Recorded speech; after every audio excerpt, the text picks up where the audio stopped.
Hey guys, welcome back. This is MD and this is a list of my tips and tricks for Dragon Quest Builders 2. First of all, I'm gonna start with ringing the bell. I know you maybe already familiar with ringing the bell and increasing the level of your house. But what if you do a quest? There's a bunch of hearts laying around. You don't want to go and collect them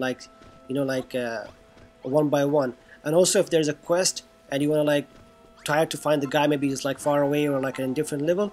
If you ring the bell, you will automatically collect all the hearts and everybody will gather around you so you can interact with them and start the quest. Next we have the climbing the terrain. What if you're low on material or we don't want to build or lose the material that we have? You can actually use the terrain to your advantage. You can jump out and get back in. You don't have to here we have 2 blocks, so I'm just jumping out and jumping back in. Again, it's far away, so I can jump it here, jump to this side. So it's very easy. You can use your jump in and jump out and climb places that you couldn't climb before. As for building, you can put 1 block by holding the square, just immediately follow it by moving the L back or forth or left or right. You'll actually put 1 block and you move. You can move vertically or down or whatever. And if you hold a square a little bit more, then move the L, you'll actually put 2 blocks. This is good for when you're building rooms and stuff. So 2 blocks, because this is the height for the rooms. As for the stair, just put 1 block, jump on it, put 2 blocks, jump on it, put 2 blocks, jump on it, and so and so. You create a stair. It's fun. If you want to double it down, because maybe one is not enough and you want to make it fancy, so you can actually go to the top or maybe even down. Hold the L2, so you're focusing down. Push the square button, so you put 1 block, then jump down and put 1, or jump up if you going from bottom to the up. So it's fairly easy to make these stairs. And also if you want to put these steps as well to make it fancy, you don't need them, but if you can do that as well. So this is how you create them basically. And next I'm going to talk about, even if there's a hole that you want to fill in, or even you want to make it easier for yourself, you can just over one of these walls and you want to close it from the top. Same thing that we did with the stairs, L2, and just keep moving left or right or back and forth, and you will build it without any faults. Don't worry about it. This is the way I do it, and it's always works. Even if you make a mistake, which is rare, you don't have to worry about it. Now climbing. If you're climbing these stairs, if you quickly hit the jump button, you'll actually climb it fast. You will see otherwise you need to jump one by one. But if you immediately continuously press the jump button, you'll actually run over these steps, fairly easy. And also don't be shy of making your own paths. I always build paths, so I can this is a place that I frequently go to, so I always build my own path. And if you want to make it double it down, you can do that as well. So yeah, always make a path for yourself, a stairs or a bridge like this or whatever. Also you can go vertically as well. If you want to just hold L2, hold L2 and jump and press the build button, jump and press the build button, you will actually place a block under you. So if you're trying to collect something which is far away, up, you don't have to worry about making a stairs. You can just look down and build and you will reach it, especially the acorns and all these other stuff. Next, you can also build it, I don't know, maybe you want to put a torch, something like that, near a bridge or in front of your house. You can do whatever. Maybe grow a tree on top of something like this, straight ahead. You can do that fairly easy. Next I want to talk about the fall damage. The thing is, in this game you will not die if you fall. You will go to minimum, which is 1% health HP, and that's it. You will not die. You get to 1%, then you will slowly regain your health. So don't worry about exploring or falling or anything like that. You will not die. You will get to 1% and that's it. That's the minimum that it gets. So don't worry about it. You can just go and explore new areas, jump around. Don't worry about falling. Of course you will have the cloak, so you'll not fall, but even if you did, you're not gonna die. Next I'm gonna talk about the double floor. So if you're if you want to create rooms and stuff, you don't have the space, you can actually build double floors.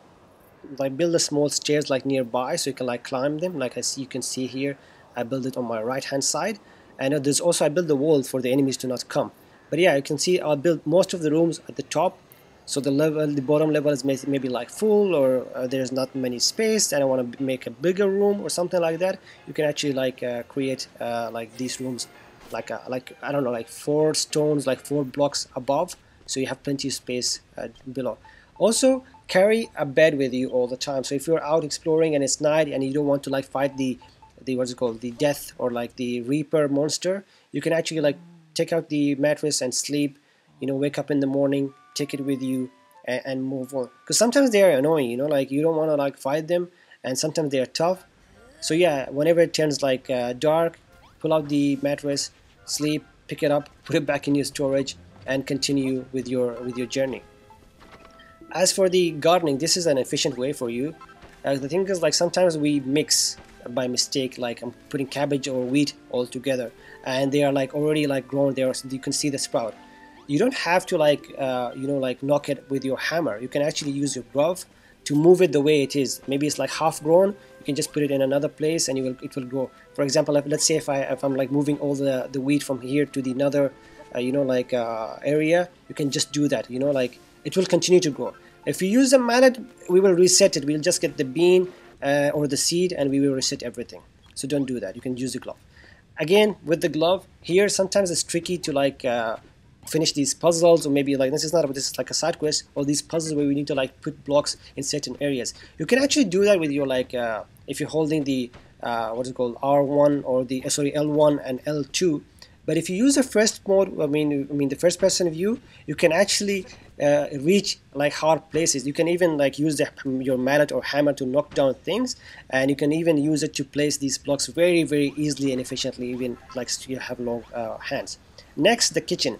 They will actually tell you how to build the kitchen early on, and this is unnecessary whenever you go to a new island or a new area. Just put some bonfires and a storage in a room. You don't have to like have the pans or anything like that. But you need to cook something by yourself first. Like if you want to cook cabbages, make sure you cook one first so you unlock the recipe for that. And as soon as you unlock the recipe for that, then you can put all the cabbages inside the what's it called, the storage box, and your NPCs will start cooking. They will even cook for themselves as well. So that you can see here, I put a mushroom, I cooked the mushroom once, then I put the mushrooms in the box. They cooked for themselves and they cooked for me as well. So yeah, make sure you cook for yourself once at least, so they can continue doing the same. And put a bunch of like bonfires, and whenever you're low on health, you can just open the box and you will see that there is a bunch of like HP potions or whatever. Like, also the bird view, always use it, especially if you don't want to climb a mountain, you want to check what's there on the top. You can use it to like check for treasures or monsters or whatever, or even a pathway or something like that. You can always do that. So always check your surroundings. This is whenever you open the map, this is what you get, the first view, I mean the bird view. So check around always, because there are like times where I want to like climb somewhere and I'm not sure if it's worth it. So just like look around, see if there is something worth it, then I just climb, you know. Or maybe there's a shortcut, or maybe there's some boss that I want to like see. Don't worry about losing material. So if you build something, like anything, table, whatever, you use material to build it. In this game, don't worry about like if you break it, you're not gonna lose anything. So let's say if you put something by mistake or anything like that, just break it. If you want to move it to another place, move it with your like glove, or like your take it back to your storage with using your hammer or mallet. So yeah, keep experimenting. Don't worry about anything like that. So just have fun with it actually. So keep experimenting really. There's nothing to be afraid of. And yeah, that's it guys. These are my tips, and hopefully it helped you guys. Maybe you learned something new you didn't know. And if it helped you, then please subscribe to our channel. Hit the like button, and if you missed something and if you want to talk about something else, then please put it in the comments. And yeah, that's it guys. Thanks for watching and stay awesome.